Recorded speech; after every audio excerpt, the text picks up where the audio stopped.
team is Washington got? They're really good. Really, really, really, really good.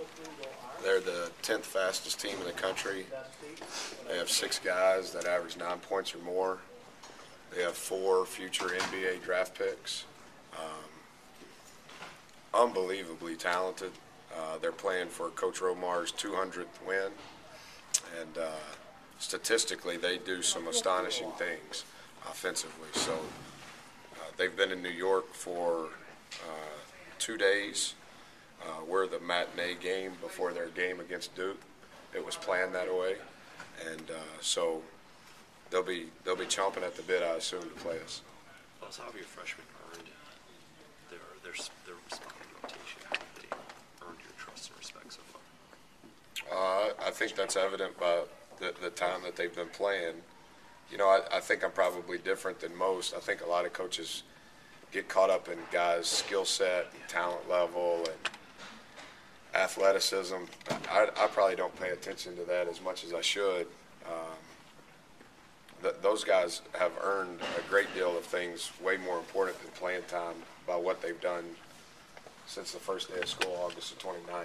And, you know, where I'm from, you get what you earn. And if you don't earn anything, you don't get anything. And I think those guys have earned a great deal. Really proud of them. They're handling all of it the right way, and that speaks to their character and to their maturity. So happy that they've been able to help us because it's changed the complexion of our team. What aspect of the preparation leading up to Wisconsin did you feel was the most important or most impactful? Well, it's hard to prioritize when you play against Wisconsin because they're so good at so many things. And if you think that, you know, let's do these 3 things and not do number 4 and number 5, they're good enough that number 4 and number 5 will beat you. And so the preparation that goes into playing a team like Wisconsin it's difficult to prioritize because they're so efficient and so fundamentally sound in each facet of what they do that it makes the preparation really important. And, you know, our 2-day before game routine and 1 day before and day of, that's so we're able to give our guys bite-sized samples of what's coming, and then the following day build upon that. And our guys did a great job of absorbing that. But you can't just focus on 1 or 2 things against them because they'll beat you. What is playing in this event to the program? I mean, out there on the national stage. Yeah, we're humbled, not because it's on TV or anything like that.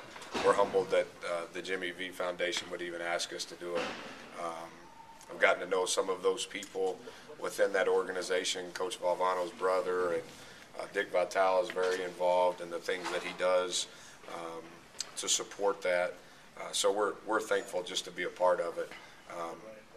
Relative to the media and all of the things that cover it, I think that's secondary relative to the importance of what the actual event is for. How would you say that DJ and Jay, strictly from a leadership perspective, vary from other senior leaders you've had here at Marquette?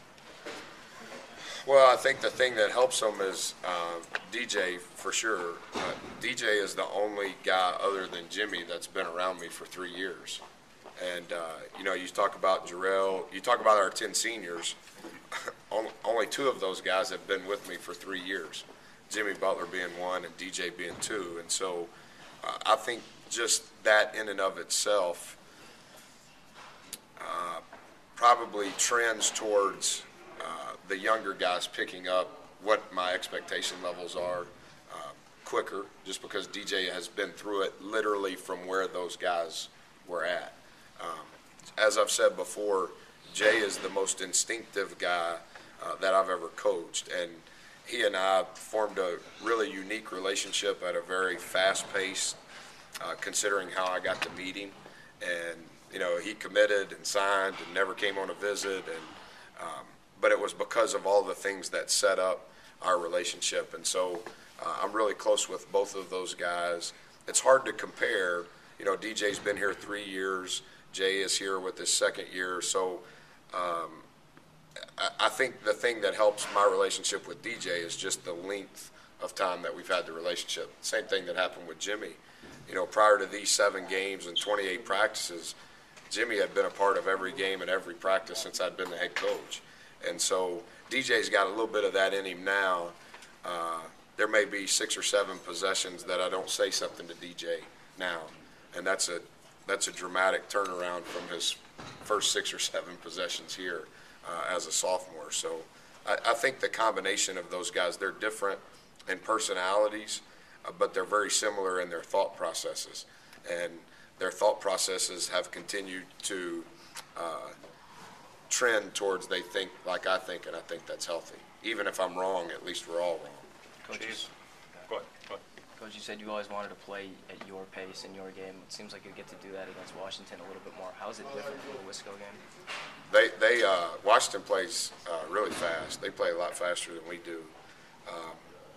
Played the slowest team in the country on Saturday on the road, and we'll play the 10th fastest team in the country at the world's most famous arena 72 hours later. So it's definitely a distinct change. I think that the key, so much is talked about of pace, and I think that's important. Maybe what should be talked about just as much is the discipline required to be successful at executing regardless of the pace involved.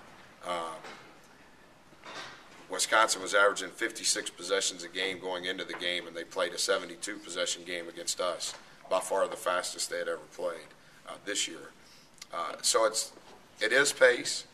That's definitely a factor, but I think it's the discipline involved to execute regardless of pace, and that's what you have to be a really, really good team. Jay's game over in Madison, kind of quiet. Was that foul related? Yeah, I think so. It's hard to get in a groove when you're up and back and in fouls, but towards the end, down the stretch, some of those rebounds that he got were really big, and we need him. And sometimes when he gets his 4th, I probably protect him more than when he gets his 2nd or 3rd, because I know we need him down the stretch. What has Junior's response been to the benching? What I would hope that my son's response would be, all pro. I'm telling you, he's the absolute best. The absolute best. I have the utmost respect for who Junior is as a human being. And next time his mom can save enough money to drive here, you ought to interview her. And it'll change your spirit when you walk away. And I absolutely love Junior. He's been superb. One more? We're done. How different is it to have 11 guys that you can play in a game when they're all available, as opposed to past years when it's only been 7 or 8? Well, a couple of things. It's a lot more fun.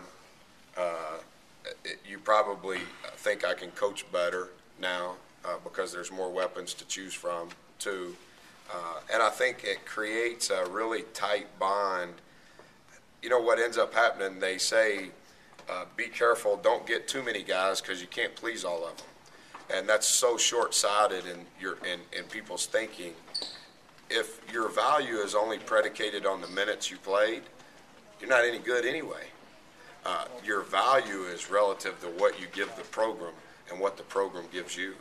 And so for us to be able to be around 11 really good players, and thus far, for the most part, they've all been able to contribute. It's not that they're just contributing in minutes played. It's what they contribute on a daily basis.